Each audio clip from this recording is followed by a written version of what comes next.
Decidí visitar a mi marido en su trabajo como director general. En la entrada había un cartel que decía, solo personal autorizado. Cuando le dije al guardia que yo era la esposa del director general, él se rió y dijo, señora, veo a su esposa todos los días. Allí, está saliendo ahora mismo. Así que decidí seguirle el juego. Me llamo Elena Martín, tengo 36 años y vivo en Móstoles, Madrid. Decidí visitar por sorpresa a mi marido, Marcos, en su empresa de Madrid porque llevaba semanas distante y con horarios extraños. Desde hacía varias semanas, Marcos evitaba mis ojos, dormía con el cuerpo lejos del mío y hablaba en monosílabos, como si cada palabra le costara. Las cenas se volvieron silenciosas, sus mensajes escasos, y los «voy a llegar tarde» se convirtieron en rutina. Algo dentro de mí, ese instinto que solo una mujer traicionada reconoce, comenzó a gritarme que algo no cuadraba. Aquella mañana, mientras él salía a toda prisa sin apenas besarme, tomé una decisión sin pensar, me vestí, salí de casa y me subí al tren con rumbo a su oficina en el centro de Madrid. No le avisé. Quería verle, sorprenderle, o quizás sorprenderme a mí misma con lo que encontraría. Sentía que ese día marcaría un antes y un después, aunque aún no sabía cuánto. Al llegar al edificio, me dirigí con paso firme hacia la entrada principal, pero el guardia de seguridad me detuvo levantando una mano seca y autoritaria, señalando un cartel con letras rojas, solo personal autorizado. Me miró sin reconocerme, como si yo no tuviera ningún derecho a estar allí. Aquella barrera, tan física como simbólica, me hizo sentir fuera de lugar en la vida de mi propio marido. Tragué saliva, ocultando la incomodidad tras una sonrisa forzada. No pensaba darme la vuelta tan fácilmente. Me acerqué al mostrador y, con tono sereno pero firme, le dije al guardia que era la esposa del director general, esperando que al pronunciar ese título se abrieran las puertas sin más preguntas. Noté un leve cambio en su expresión, como si por dentro se encendiera una alarma. Pensé que todo se solucionaría ahí mismo, que bastaba con mencionar mi vínculo con Marcos. Pero en lugar de dejarme pasar, el guardia frunció el ceño y dudó unos segundos. Y entonces dijo algo que me heló la sangre. Señora, la esposa del director general está aquí con él ahora mismo, acaban de subir juntos, dijo con absoluta seguridad, sin saber el terremoto que esas palabras acababan de desatar en mi interior. Me quedé inmóvil, sintiendo como el mundo se ladeaba bajo mis pies. Cada sílaba me golpeó como un martillo, la esposa del director. Yo era esa esposa. ¿O no? Intenté mantener la compostura mientras por dentro me desgarraba. Un frío intenso me recorrió el cuerpo, y por un segundo creí que me iba a desmayar. Si yo era su esposa, ¿quién era esa otra mujer que subía con él como si lo fuera? Me llevé una mano al pecho, buscando oxígeno en medio de la confusión. La certeza me golpeaba con una fuerza brutal, Marcos tenía una doble vida. O al menos, una doble versión de la verdad. Y yo acababa de tropezar con ella de frente. Con voz tensa, sin poder evitar que me temblara un poco, le pregunté al guardia cómo era esa mujer. Él, sin sospechar nada raro, me dijo que era morena, elegante, joven y que claramente conocía el edificio, porque pasó su tarjeta con naturalidad y saludó al personal como si lo hiciera a diario. Cada palabra suya era una estocada más. Esa no era una desconocida accidental, era alguien con territorio y rutina. Y yo era la intrusa. Me obligué a tragar saliva, a poner en orden mi respiración, a levantar la barbilla como si nada me afectara. No iba a darle el espectáculo a ningún desconocido. Le agradecí al guardia con una sonrisa forzada y me alejé del edificio caminando despacio, sin mirar atrás. Tenía el alma hecha pedazos, pero el rostro sereno. Porque incluso rota, una mujer puede aparentar firmeza cuando la humillación está demasiado fresca para procesarse. Crucé la calle con paso lento y me senté en un banco frente a la entrada, con la vista fija en la puerta giratoria. No tenía un plan, solo necesitaba ver con mis propios ojos lo que ya empezaba a sospechar. Cada minuto pesaba como una piedra, y el aire parecía más denso. La ansiedad se mezclaba con el orgullo herido, y una voz interna me pedía que no huyera todavía. Porque cuando todo se derrumba, una necesita pruebas, no suposiciones. 40 minutos después, lo vi salir. Marcos apareció por la puerta principal, con el móvil en la mano, tecleando con rapidez, sin mirar a su alrededor. Vestía como siempre, pero se movía con una urgencia distinta, como si quisiera estar en otro lugar cuanto antes. Mi corazón dio un vuelco al verle, pero él no levantó la vista. Caminaba con la seguridad de quien cree que nadie le observa, y eso me dolió aún más. Apenas unos minutos después, vi a la misma mujer salir del edificio. Iba bien vestida, con paso elegante, pero mantuvo cierta distancia, como si no quisiera coincidir con él al salir. Sus ojos iban atentos, como si midiera cada movimiento. No hablaban ni se tocaban, pero había algo entre ellos, una sintonía muda. Una especie de complicidad disimulada que solo alguien herido puede detectar al instante. Y yo, desde mi banco, lo vi todo. Observé con atención cada gesto entre ellos, y aunque no hubo contacto físico ni palabras cruzadas, la forma en que ella caminaba detrás de él, a una distancia medida, lo decía todo. Era una coordinación silenciosa, ensayada, como si supieran exactamente cómo evitar sospechas. La rutina de quienes esconden algo, pero que no pueden evitar que se les escape en los detalles. Aquello no era una coincidencia, era una escena cuidadosamente planeada. Y yo era la única espectadora consciente de su mentira. Sentí que algo grave estaba pasando, que mi intuición no era paranoia, sino una alarma legítima. Pero necesitaba algo más que corazonadas, necesitaba pruebas que hablaran por sí solas. No iba a permitir que me llamaran exagerada o celosa sin razón. En ese instante, decidí que no me movería por impulsos, sino con cabeza fría. Porque si estaba a punto de descubrir una traición, lo haría con todas las armas en la mano. Respiré hondo, cerré el abrigo y caminé hasta la esquina para tomar un taxi, evitando mirar atrás. Al subir, le di la dirección de casa y me obligué a sonreír como si nada hubiera pasado. El conductor hablaba de fútbol mientras yo contenía las lágrimas, fingiendo normalidad. Al llegar a casa, colgué el abrigo, me lavé las manos y seguí con la rutina como si mi mundo no acabara de derrumbarse. Porque aún no era el momento de caer, primero tenía que confirmar. Cuando Marcos llegó esa noche, yo ya había rehecho la cama, cocinado la cena y encendido una vela en la mesa. Él entró como si nada, dejó las llaves en el mismo sitio de siempre y se sentó con gesto cansado. Le pregunté con calma cómo había sido el día, y él, sin mirarme, respondió que había sido de reuniones interminables. Ni una pausa, ni una grieta en su voz. Mentía con la soltura de quien lo ha hecho muchas veces antes. En lugar de enfrentarlo, lo observé. Había algo en su forma de hablar, en la tensión de sus hombros, que no era la misma de antes. Se servía el vino con manos nerviosas, miraba el móvil de reojo aunque no sonara. Noté que evitaba el contacto visual y que hablaba poco, como si temiera que una palabra mal dicha delatara algo. No era el hombre relajado de otros tiempos. Era alguien ocultando una verdad.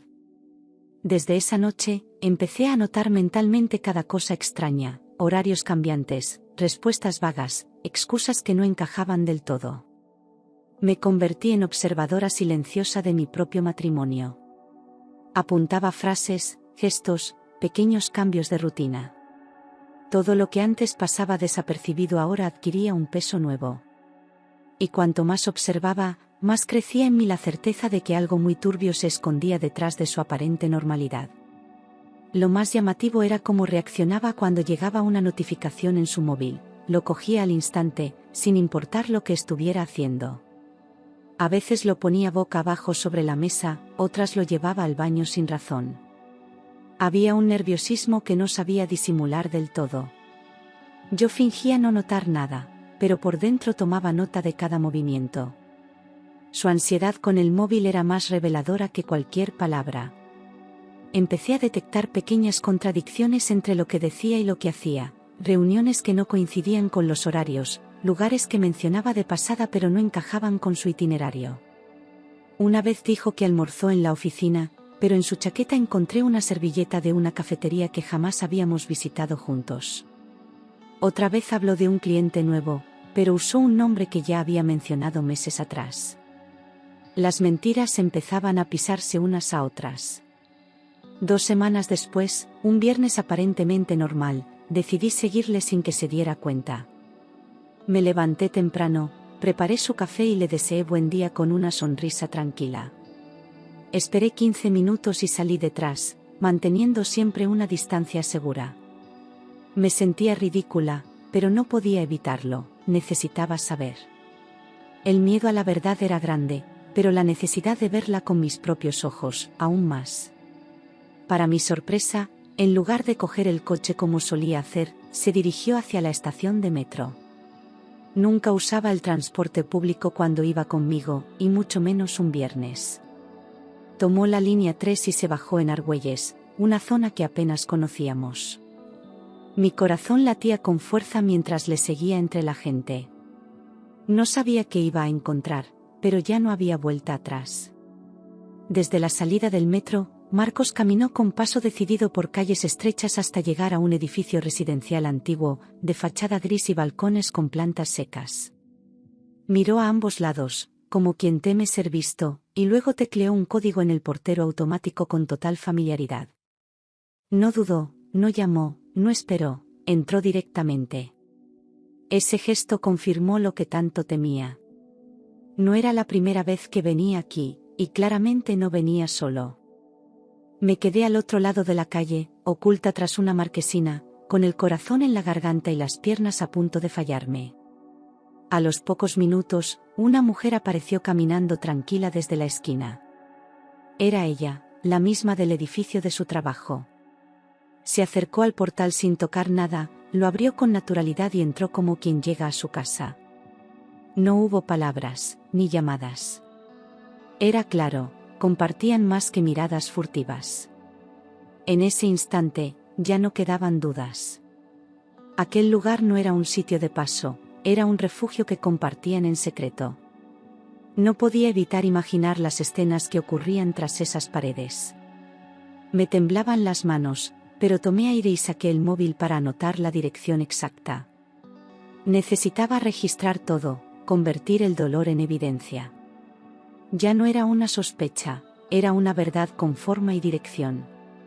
De regreso en casa, busqué la dirección en los registros públicos, sin saber muy bien qué esperaba encontrar.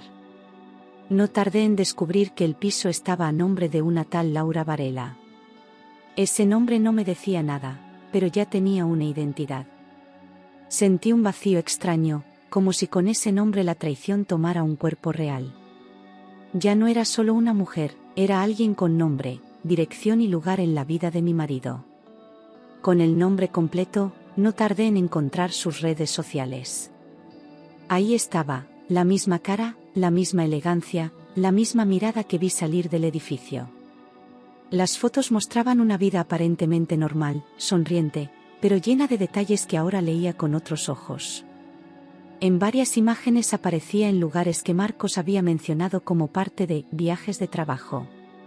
Y todo empezaba a encajar de una forma cruel. No tardé en toparme con una foto suya en la playa de Valencia, con fecha de hacía 2 meses, exactamente el mismo fin de semana en que Marcos estuvo cerrando un acuerdo, allí. La camiseta que llevaba él en esa foto era idéntica a la que encontré en nuestro cesto de ropa al volver de ese viaje. Me quedé paralizada. Ahí estaba la prueba, sencilla y brutal. Mientras yo cuidaba la casa, él construía otra lejos de mí. Aquella imagen, en su aparente inocencia, fue como una bofetada. No se trataba solo de infidelidad física, sino de una vida paralela montada con precisión y mentiras. Sentí náuseas, rabia, tristeza, todo al mismo tiempo. Pero me obligué a mantener la calma, todavía no era el momento de actuar. Tenía que seguir reuniendo más. Porque si iba a destruirle, lo haría con hechos, no con conjeturas.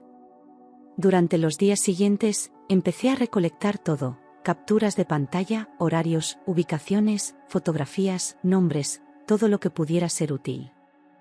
Creé una carpeta oculta en mi portátil y ordené las pruebas como si se tratara de un caso judicial. Cada pieza encajaba dolorosamente con otra. Mientras Marcos vivía tranquilo en su mentira, yo tejía mi red en silencio. Una red que algún día lo atraparía sin escapatoria. Noté que siempre dormía con el móvil en modo avión, algo que antes no hacía. Decía que era para descansar mejor, pero ya nada sonaba inocente. Me quedaba mirándolo mientras dormía, preguntándome cuántas veces habría mentido en mi cara. Cada noche me costaba más compartir la cama con él, pero disimulaba como si todo estuviera bien. No iba a delatar mi investigación antes de tiempo.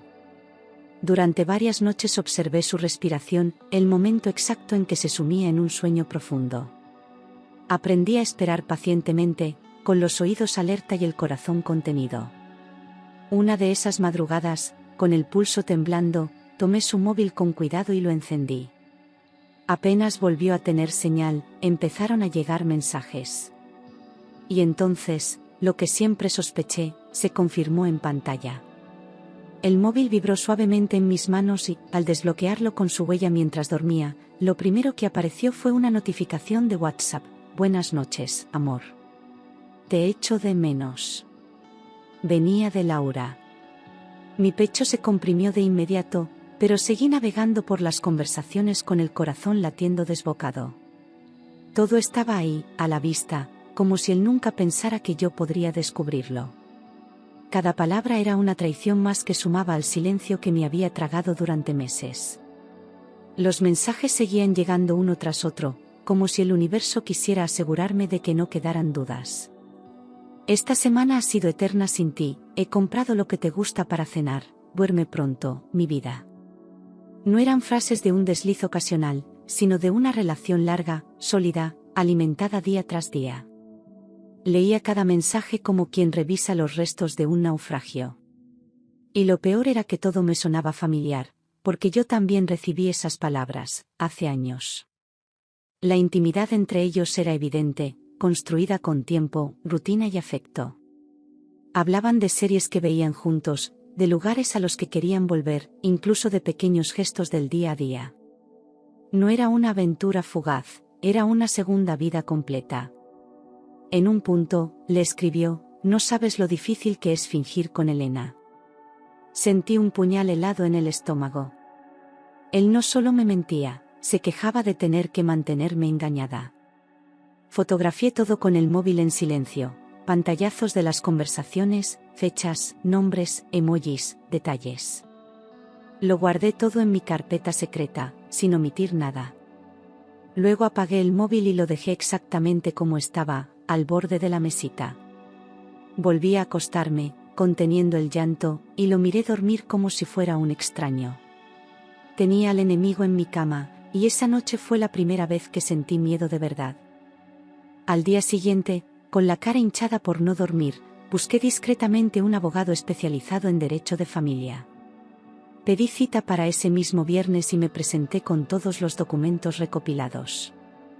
Él me escuchó en silencio mientras hojeaba cada prueba con mirada seria y profesional. No me miró con lástima, sino con respeto. Me dijo, lo estás haciendo bien. Vas a salir de esto más fuerte de lo que crees. Revisamos mis derechos punto por punto, desde la vivienda hasta los posibles acuerdos de separación. Me explicó con paciencia cada paso legal, qué podía pedir, qué debía evitar, cómo manejar la situación sin perder la cabeza. Sentí un hilo de esperanza al saber que la ley estaba de mi lado si actuaba con inteligencia. No se trataba solo de divorciarme, sino de hacerlo sin que él pudiera voltearlo todo contra mí. Y para eso, cada prueba era oro. El abogado me aconsejó seguir con mi vida como hasta ahora, sin mostrar cambios bruscos, para no despertar sospechas. No hagas movimientos sin respaldo legal, insistió. Así que volví a casa, preparé la cena como siempre y lo saludé con un beso en la mejilla. Él me habló de su día, como si no supiera que yo ya conocía la verdad. Me estaba convirtiendo en una actriz, y cada escena en casa era una función más en esa obra cruel. A partir de entonces, mi silencio se volvió mi mejor herramienta. Observaba todo, cómo hablaba, qué decía, los gestos mínimos. Era como vivir con un desconocido y al mismo tiempo conocerlo más que nunca. Me volví detallista, meticulosa, paciente. El dolor seguía ahí, pero la estrategia pesaba más. Porque no era solo una traición, era una guerra fría, y yo pensaba ganarla sin perder mi dignidad. Noté que cada vez que regresaba a casa traía bolsas del supermercado con productos que nunca habíamos comprado.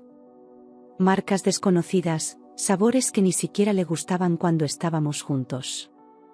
Algo en esas bolsas me decía que había una segunda cocina, otra mesa puesta en otro lugar. Y mientras él pensaba que yo no lo notaba, yo sumaba cada detalle como si fuesen piezas de un puzzle macabro que ya casi estaba completo. Una mañana, mientras hacía la colada, descubrí 2 desodorantes exactamente iguales, pero de marcas distintas, escondidos en bolsillos distintos de 2 chaquetas suyas. Era absurdo, nadie necesita duplicar un desodorante salvo que tenga 2 baños en 2 casas diferentes. Me quedé mirándolo sobre la mesa como si fueran pruebas de un crimen.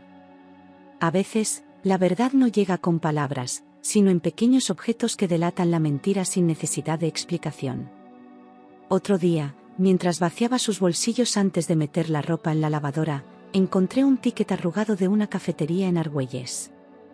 La fecha coincidía con una de esas tardes en que había dicho estar reunido todo el día en la oficina. El detalle era mínimo, pero demoledor.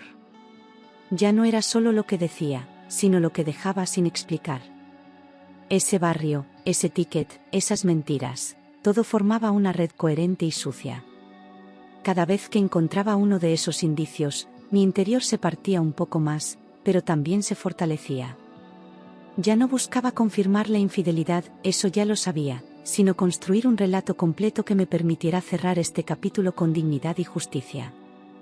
Todos esos detalles que él pasaba por alto se convirtieron en mis mejores testigos. La verdad no necesitaba dramatismo, solo constancia. Y yo la tenía. Un viernes por la mañana, tras comprobar que Marcos tenía una reunión importante, según su agenda ficticia, decidí ir personalmente al edificio donde vivía Laura. Ya no quería mirar desde lejos. Tomé un tren con las manos heladas y el estómago cerrado. Al llegar, esperé unos minutos frente al portal, repasando cada posibilidad. No sabía qué me iba a encontrar, pero sí sabía que tenía derecho a saber.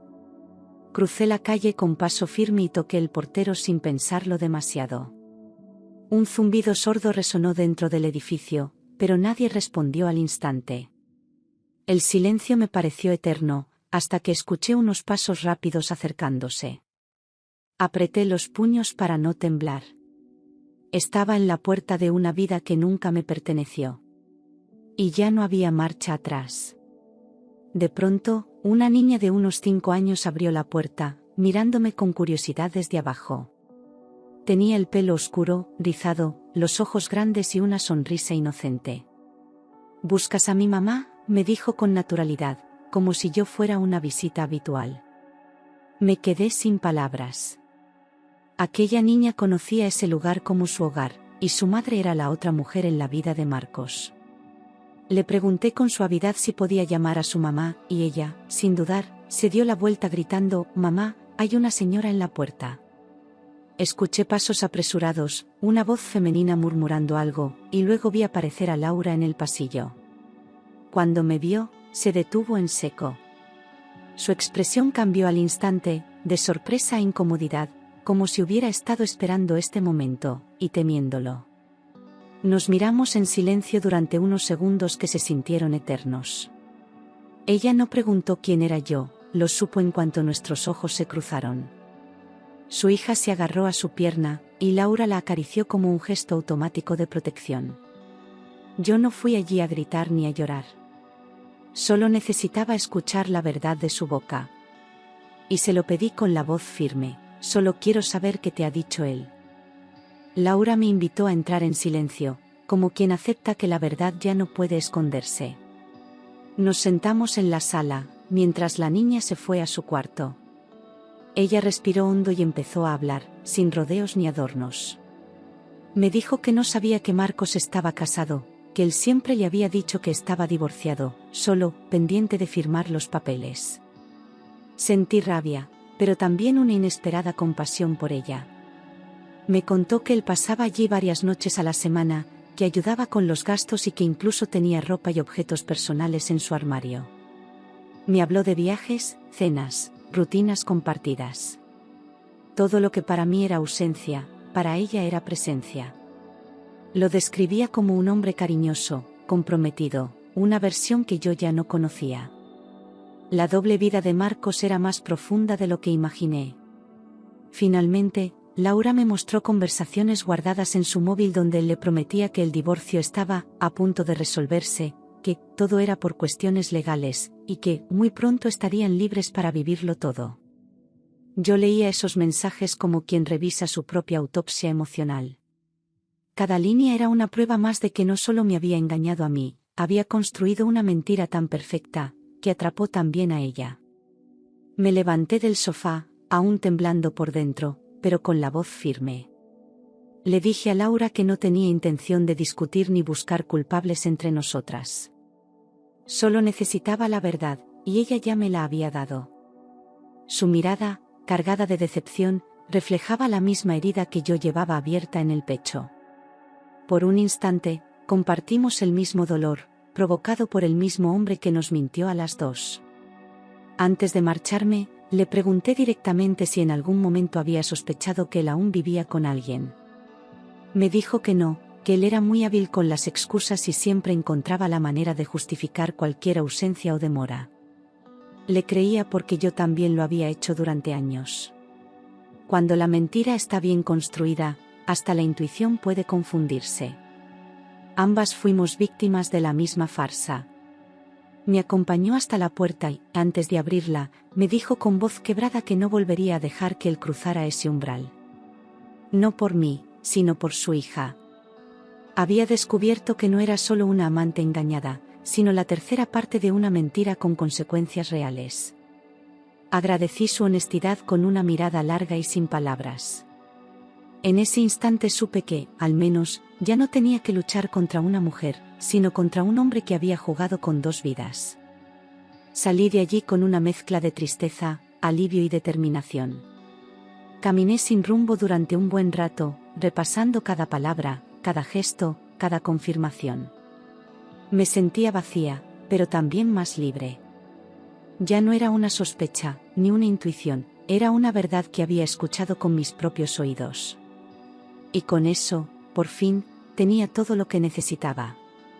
Esa noche, cuando Marcos llegó a casa, la mesa del salón estaba cubierta con cada prueba que había reunido, fotos impresas, capturas de pantalla, fechas, direcciones y un pequeño informe cronológico. Lo esperé sentada en silencio, con la serenidad de quien ya no tiene nada que perder.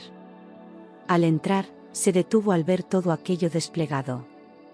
Su cara perdió el color, y por primera vez en mucho tiempo, no tuvo palabras. Intentó hablar, pero no consiguió hilar ni una frase completa. Cogía papeles, los soltaba, volvía a mirarme, tartamudeaba excusas inútiles. Decía que todo era más complicado de lo que parecía, que me lo iba a explicar. Yo no dije nada, solo lo observaba desmontarse, viéndole por fin sin la máscara. No era un hombre fuerte ni inteligente, era un cobarde atrapado por su propia mentira. En medio de su balbuceo, dijo que no quería hacerme daño, que todo lo hizo por miedo a perderme.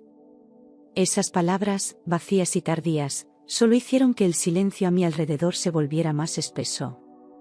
¿Cómo se puede proteger a alguien mintiéndole durante años? Ya no sentía amor ni odio, solo un profundo cansancio. Su teatro había terminado, y el telón caía con estruendo. Le respondí con calma que el daño ya estaba hecho, mucho antes de que yo encontrara las pruebas. Lo que dolía no era solo la traición, sino el tiempo robado, la paz quebrada, la dignidad pisoteada.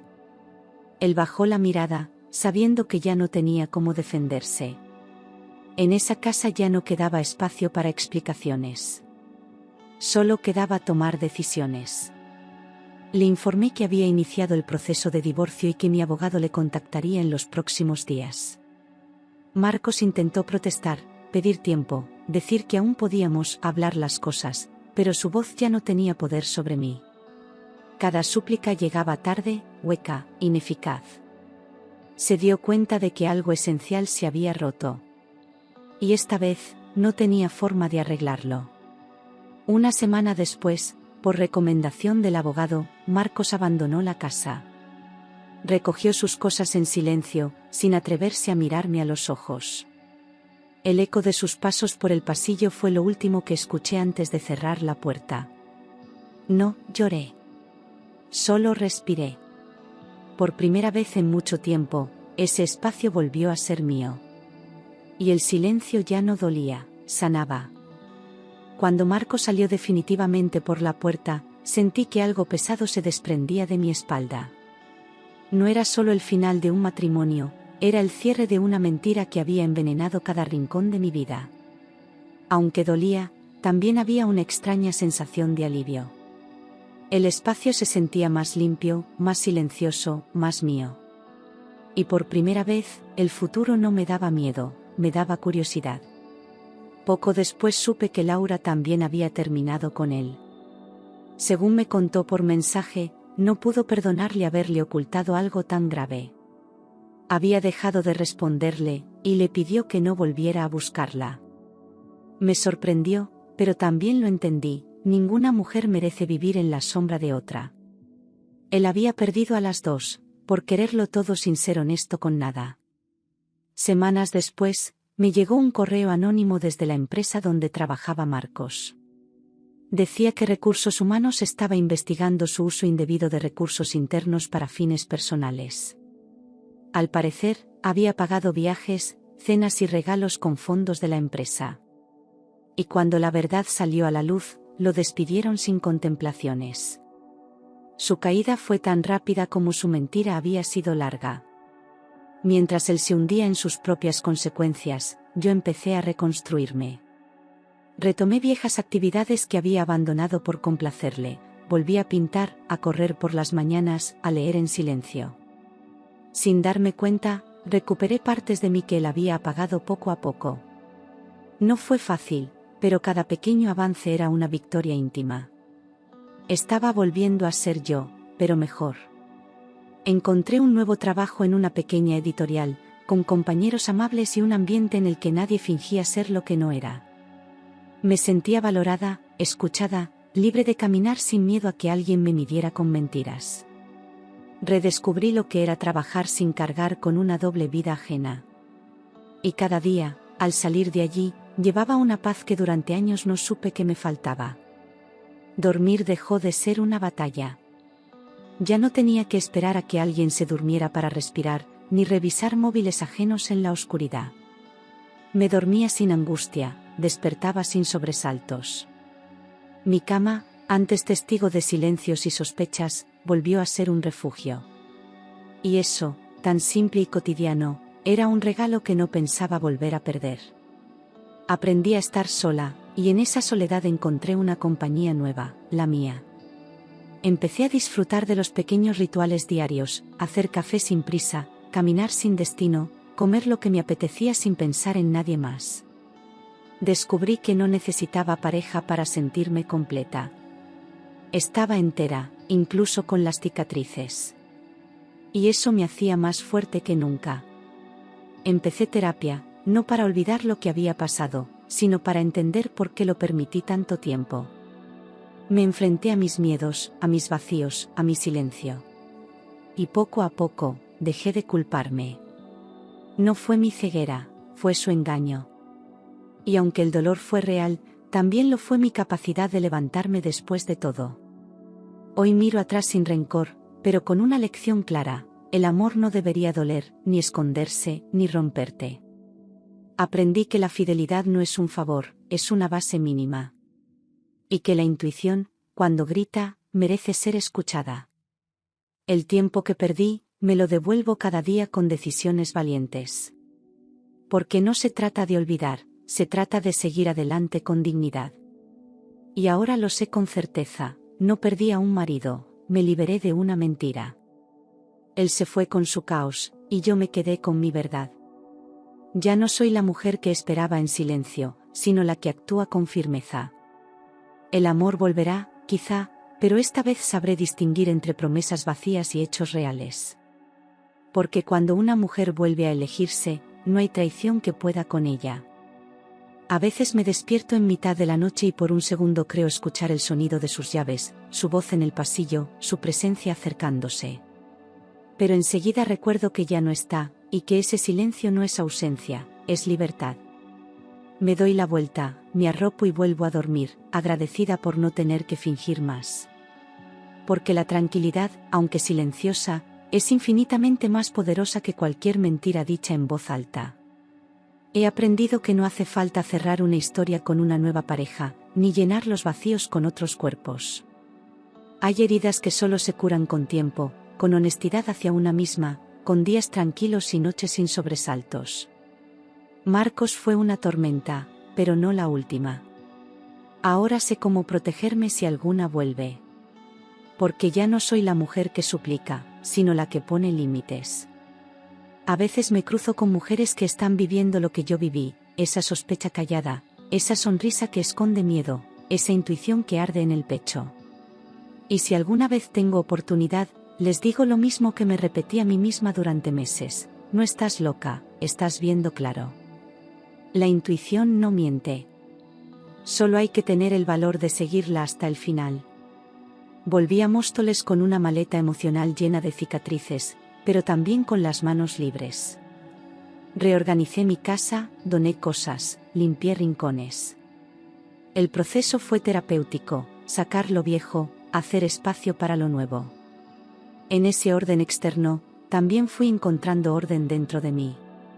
Cada cosa en su sitio, cada emoción en su lugar. Por fin, todo empezaba a tener sentido. Elena Martín, la que aguantó, la que sospechó en silencio, ya no existe. En su lugar, hay una mujer que se eligió a sí misma, que decidió no vivir en la sombra de nadie. Me costó lágrimas, noches sin dormir y verdades que quemaban. Pero lo logré.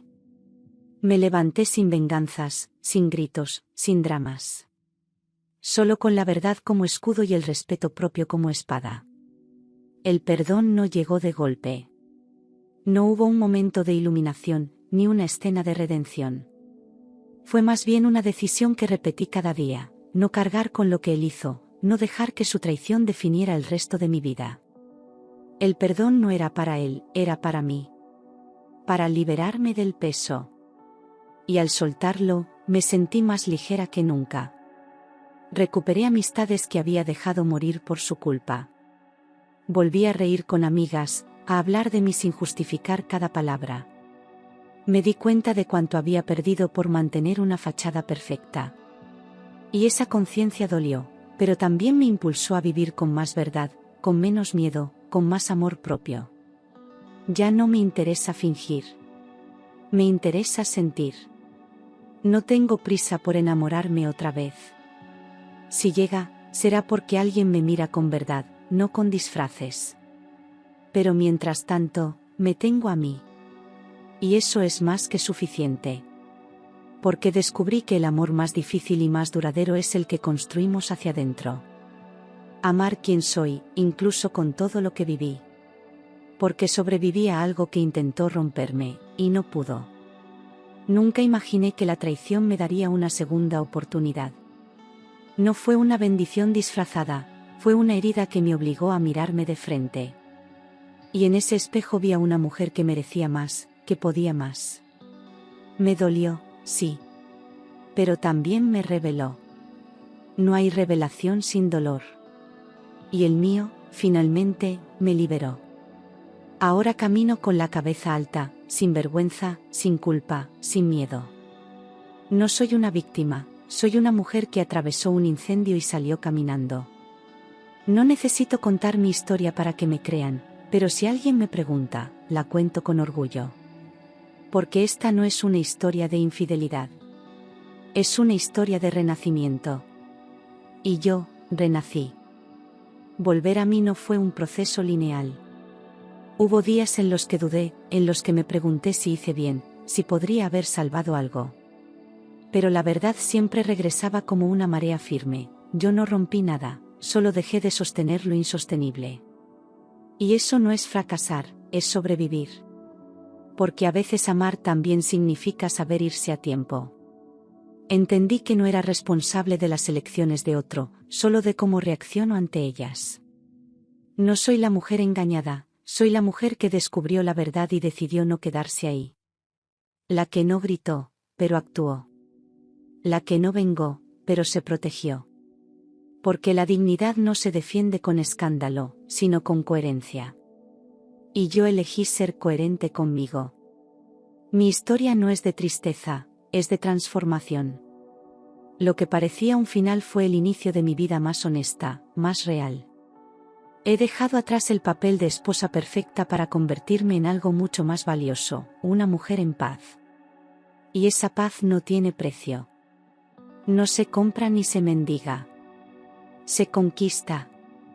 Y yo la conquisté paso a paso, sin atajos, sin máscaras. A veces, mientras camino por las calles de Móstoles, siento el viento en la cara y sonrío sin razón. Porque estoy viva, presente, despierta. Porque ya no necesito que nadie me valide ni me salve. Me salvé sola, con coraje, con silencio y con verdad. Y ese es mi mayor logro.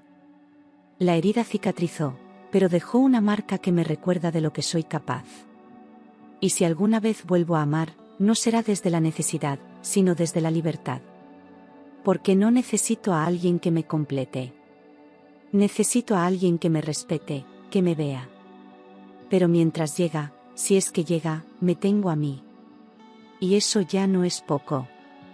Eso, después de todo lo que viví, es todo. Porque Elena Martín no fue destruida, fue reconstruida. Y esta vez, con cimientos indestructibles.